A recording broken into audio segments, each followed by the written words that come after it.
Buenos días, queridos hermanos. Comenzamos nuestra segunda semana en esta serie de 7 semanas en el libro de los Salmos, volumen 2. Os recuerdo que si queréis adquirir la guía devocional, podéis encontrarla en Amazon, pidiendo de esta manera 7 semanas en Salmos. Y rápidamente la podéis adquirir y os llegará a vuestra casa. Ayer domingo hemos estado meditando en el Salmo 68, que es el Salmo de confianza, el Salmo en el que nos vamos a estar ocupando a lo largo de esta semana. Ha sido para mí una bendición meditar en este Salmo, preparar el mensaje que ayer compartí con la iglesia y con muchos de vosotros que no pudisteis seguir en directo o en diferido, viendo luego a través del canal de YouTube la reunión que ayer pudimos celebrar. Al entrar en este salmo, quisimos hacerlo señalando una frase que nos ayuda a entender la razón de este salmo. Las misericordias pasadas son garantía para el futuro y razones admirables para que continuemos pidiendo y confiando en Él. Esta es una frase de Spurgeon, el príncipe de los predicadores, pero el principio que guió a David a escribir este salmo, si fue realmente él quien lo hizo, está claramente expresada en esta frase. Las misericordias pasadas son garantía para el futuro y razones admirables para que continuemos pidiendo y confiando en Él. En este primer día, en la lectura del Salmo, tenemos que ir desde el versículo 1 al versículo 6. Y dice lo siguiente: que se levante Dios y sean esparcidos sus enemigos, que huyan de su presencia los que lo aborrecen. Como es lanzado el humo, los disiparás. Como se derrite la cera ante el fuego, así perecerán los impíos delante de Dios. Mas los justos se alegrarán, se gozarán delante de Dios y saltarán de alegría. Cantad a Dios, cantad salmos a su nombre, exaltad al que cabalga sobre los cielos, su nombre es el Señor, alegraos delante de él. Padre de huérfanos y defensor de viudas es Dios en su santa morada.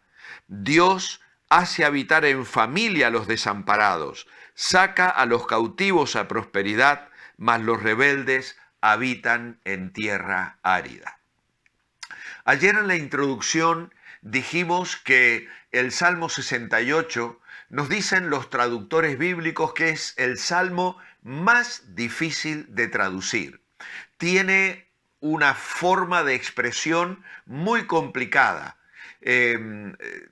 palabras muy antiguas y que no son frecuentemente usadas en otras partes de la Biblia, lo cual añade muchas veces un problema a la hora de encontrar una traducción precisa. Situaciones diferentes de la historia del pueblo de Israel.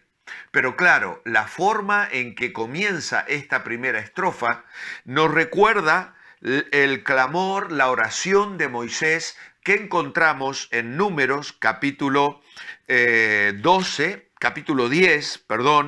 y dice el verso 33, así partieron del monte del Señor para una jornada de 3 días. El arca del pacto del Señor fue delante de ellos los 3 días de camino, a fin de buscarles un lugar de descanso.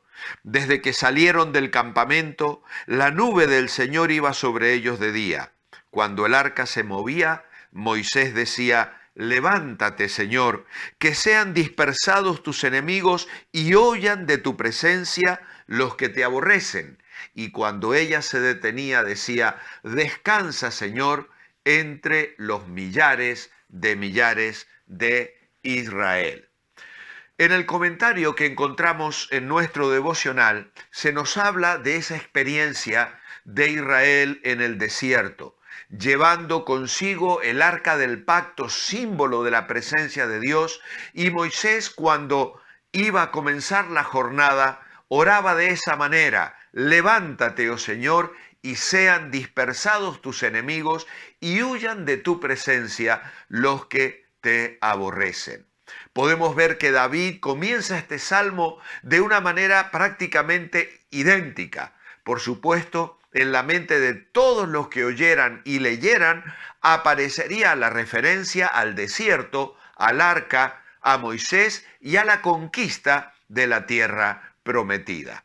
Obviamente que en esta marcha el pueblo de Israel experimentó lo que a lo largo de todo el Salmo vamos a señalar de una manera constante: la presencia de Dios en medio de su pueblo. La seguridad de que el Señor está con nosotros. Ellos partían del monte del Señor, dice allí en Números el versículo 33, aquel monte Sinaí, al pie del cual habían visto la gloria de Dios, habían oído su voz. Pero al dejar el monte del Señor, ahora se llevaban consigo el arca del pacto del Señor, el arca del pacto de Jehová, por la que se había de conservar la comunión que habían establecido con su Dios. ¿Por qué? Porque a través de ella Dios dirigía sus pasos. Esto es sin duda una maravillosa bendición. Dice que el arca fue delante de ellos. El único sentido posible de esa frase de Números es que cuando los israelitas se pusieron en marcha, el arca estuvo delante de ellos. Y hay algunos que opinan que por esta vez, el arca caminó delante de todo el pueblo durante 3 días, porque en el resto de los desplazamientos que debieron hacer en el desierto, el arca marchaba en medio del pueblo. Una serie de tribus iban por delante y otras iban por detrás. Pero aquí tenían que organizarse los escuadrones del pueblo de Israel. Habían estado acampados allí en Sinaí durante aproximadamente 2 años y al empezar esta jornada salían de camino y entonces tenían que formarse, organizarse, y obviamente eso no sería fácil de hacer. Lo cierto es que el arca guiaba con influencia, una influencia recibida del mismo Dios. Los pasos de los israelitas iban siendo dados detrás del arca, que iba, dice, buscándoles descanso. Eso es muy bonito, a fin de buscarles un lugar de descanso. Qué precioso es esto cuando lo aplicamos a nuestra vida cristiana. Saber que el Señor va delante de nosotros. Miramos hacia el pasado, a la gracia pasada, y recordamos en nuestra historia cuántas veces el Señor nos guardó, nos dio el triunfo, nos dio la victoria, nos guió y proveyó el descanso que nuestras almas necesitaban. Ahora miramos hacia el futuro y al recorrer la nueva jornada volvemos a levantar nuestra mirada al Señor, para decirle: Señor, camina delante de nosotros, guía tú nuestros pasos y llévanos tú al próximo sitio donde habremos de encontrar el reposo que renueve, que restaure nuestras fuerzas, que traiga consuelo y fortaleza a nuestro corazón. Así que esa era la experiencia. Por otro lado, tenemos que ver que de esta manera ellos reconocían a Dios en todo. Moisés, al servir de boca a toda la congregación, elevaba a Dios una plegaria, tanto cuando el arca se comenzaba a mover como cuando se detenía en algún lugar. Y esto nos sirve de ejemplo para que comencemos y terminemos en oración la andadura y el quehacer de cada día de nuestra vida. Comenzando la jornada en oración, y cuando vamos a poner la cabeza en la almohada, volver otra vez a dar gracias y a encomendar nuestro sueño y nuestro descanso en las manos del Señor. Esta era la plegaria que Moisés hacía cuando el arca se movía. Levántate, oh Señor, y sean dispersados tus enemigos. Hay en el mundo muchos que son enemigos de Dios y que le odian, enemigos abiertos y enemigos encubiertos, enemigos de sus verdades, de sus leyes, de sus ordenanzas y enemigos de su pueblo.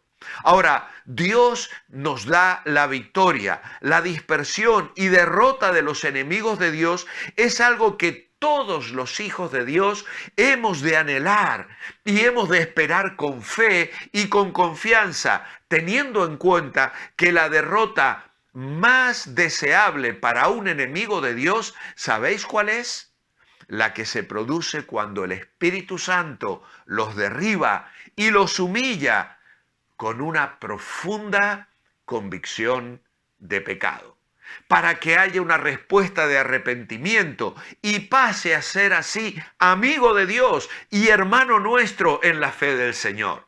Nosotros cuando oramos, Señor, huyan de tu presencia los que te aborrecen, sean dispersados tus enemigos. No le estamos deseando el mal a nadie, no le estamos pidiendo a Dios que maldiga la vida de nadie. Lo que estamos pidiendo es que los enemigos caigan postrados a los pies del Señor con esa convicción de pecado que el Espíritu Santo trae a la vida de las personas y las mueve al arrepentimiento. Oh, que haya muchos derrotados en este día, muchos dispersados en ese sentido, que el enemigo pierda efectivos en sus filas, que pasen a engrosar el reino de Dios, las filas, los escuadrones del Dios viviente, de todos aquellos que hemos confiado y hemos aceptado a Cristo como nuestro Salvador.